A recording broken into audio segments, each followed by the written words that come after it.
All right, everybody. Today we are going to start our discussion about domain and range. So we talked about what domain and range mean from looking at a graph, right? So right now we're going to take a look at other ways to think about domain and range, and keep in mind that we are definitely going to be working with this topic for quite a while. So just kind of taking a first run through of this, and we'll keep talking about it next class and beyond. But talking about, instead of just looking at the graph and reading, domain being the x's and range being the y's, there's a couple of other relationships that we can look at with domain and range. And so this takes us into our conversation about a function. So we say that for a function, for each input x, there's exactly one output y. So that means that all of the x values, in order to have a function, the x values all need to be unique. You need to have different values of x. So one thing we are going to start trying to train ourselves to remember is that if it's a function, it means that the x values do not repeat. Okay, so x values do not repeat. And then this is just kind of a reminder, going back to part 1 here. Domain, those are our inputs. So we think about, for a function, we'll be plugging in x values. So domain, that's our x values. And our function is going to be the output, what we get when we plug in a value of x, that output, that's going to be our y values. And we think of those collection of numbers as being our range. So we're going to look at making a table and or mapping for the relation shown, state the domain and range, and determine whether or not the relation is a function.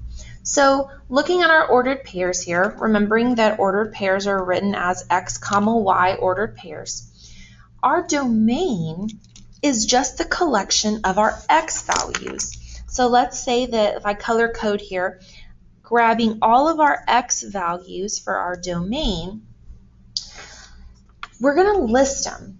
So we're going to put these little brackets that kind of look like little squiggly brackets. So this is just the formatting, and you'll get better at these, but you're going to try as best you can to draw this little bracket here. And so this is going to be our collection of numbers that represent the domain from these ordered pairs. So instead of having the domain from the graph, the way we were looking at before, we can just take little snapshots and think about domain. If it's in simplest terms, if it's our x values, then we're just going to list our x values for the domain. Now, we typically do this by ordering the numbers from least to greatest. So think about a number line. So if my domain has the numbers 11, 12, 13, and 9 in it, I want to organize my numbers from least to greatest. So starting with 9, I have 9, followed by 11, followed by 12, and lastly 13. So that is my domain. Now my range, that's my y values. So I'm just making a list, really, guys. I'm making a list of my y values that represent my range.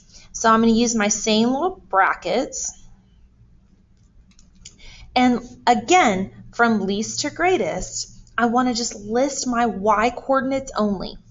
Now, whenever you have more than one of the same number, and so when you're thinking about from least to greatest, think about on a number line, right? If you were to put these guys on a number line, what would be, the furthest left as you go left to right? So a -2, and you don't have to write this out every time, but just trying to, remind you about your number line.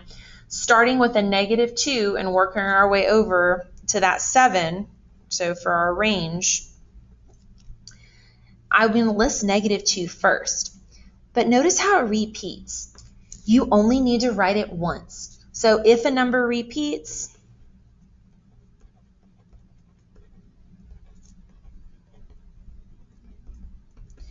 only need to list it once. Okay, so you don't have to write -2 twice, is what I'm saying. Even though we see the number -2, that's the same number for both ordered pairs. So we're just going to write that as a single -2, comma, and as we go from left to right, we have a -1, so least to greatest, then 7, so comma 7. So our range has fewer numbers in it, but that's okay. Now this question of is it a function or not, we tend to overthink this, but it is as simple as look at your collection of ordered pairs here. Look at those x coordinates. Are they all unique? Meaning, are they all different numbers? Do the x values repeat? If you don't have any repeaters, if every one of them is its own number, then is it a function? Yes. Okay, it is a function because we don't have any repeating x values. That's what you're looking for to answer the question, is it a function? And guys, we're going to do so much more. We're going to stay on this for like another week. So for right now, just trust what I'm saying. When you're looking for, is it a function? You're checking to see, do your x values in your ordered pairs repeat? And if they don't, so if all of the x's are different, then you do have a function. Now, that's us stating our domain and range. What this is asking for is just a table of values. This is just multiple representations because on the STAR test and in our course, we're going to be given information in different ways. So I want to make sure that when we're looking at our table here, or if I give you ordered pairs, or if we gave you a table, or if we gave you what we're going to refer to as mapping, that you're ready for anything that we could throw at you. So what we'll do for the table is you base it off of your ordered pairs. So let's go back and use our ordered pairs.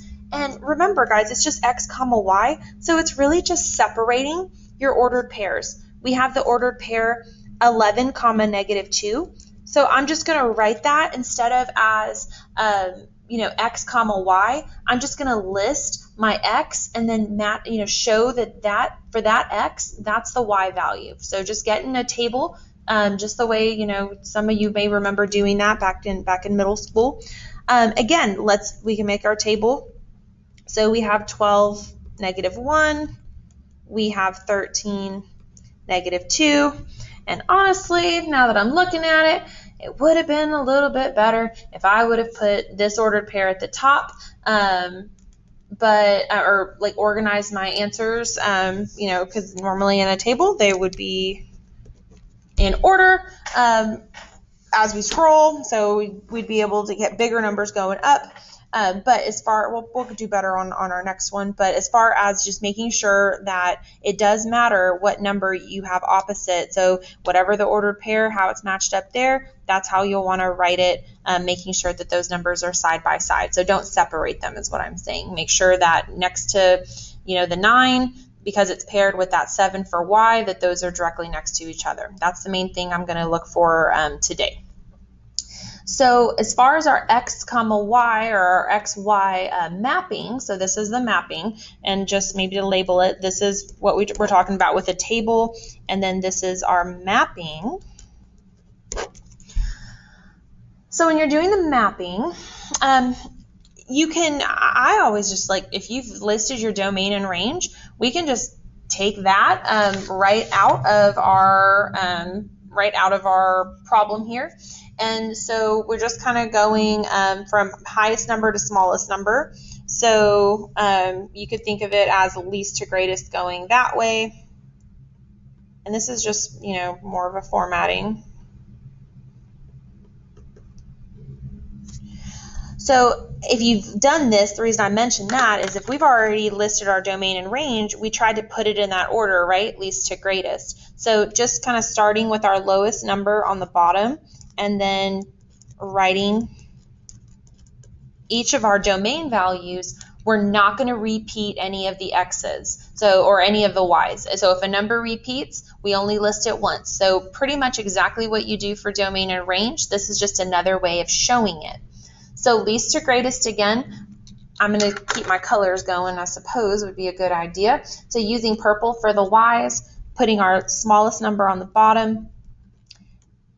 And these are just our y values from our ordered pairs. And then looking at, notice the -2. I just wrote it the one time, just like we do with the range. Now for the mapping, you kind of have an example of it down here. So what you'll do is you'll go to, let's say, we can just really start anywhere, but if I start at the bottom, this 9, 7, you're going to draw a line from 9 to its partner or its match, which is 7. And you're showing that is the connection. 9 matches with 7, so that's a relationship. Going to the 11, it matches with -2. So 11 and to the -2, just drawing that line. Then for 12 maps or matches to -1. So just drawing that line. And then for 13 goes to -2 as well. So when you're looking at this, another way to do a quick check on a mapping problem, or if you're given mapping and we said, hey, is it a function, make sure that there's only one line coming off of every x value. If that's the case, then you know that you do have a function. If you have multiple lines, like down here, see how that 2 has 2 different y values? That is the difference between a function and not a function if we're looking at the mapping. So let's talk about this one. We will start with making our table. So from this, let's make some ordered pairs.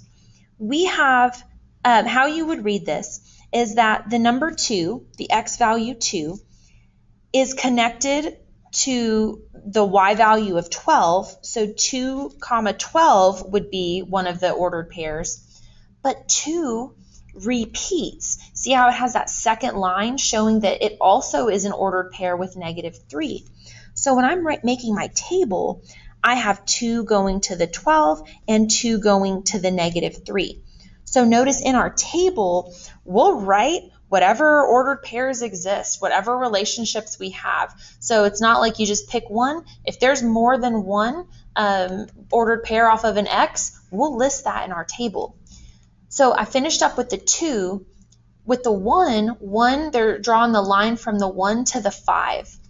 So 1 to 5, that's a relationship. 0 to 0, that's an ordered pair, that's a relationship. And -1, this one is pointing most nearly to the 5. At a glance, it's almost like, is it going all the way to the 12? But since it stops here, we're going to say that it's going to the 5.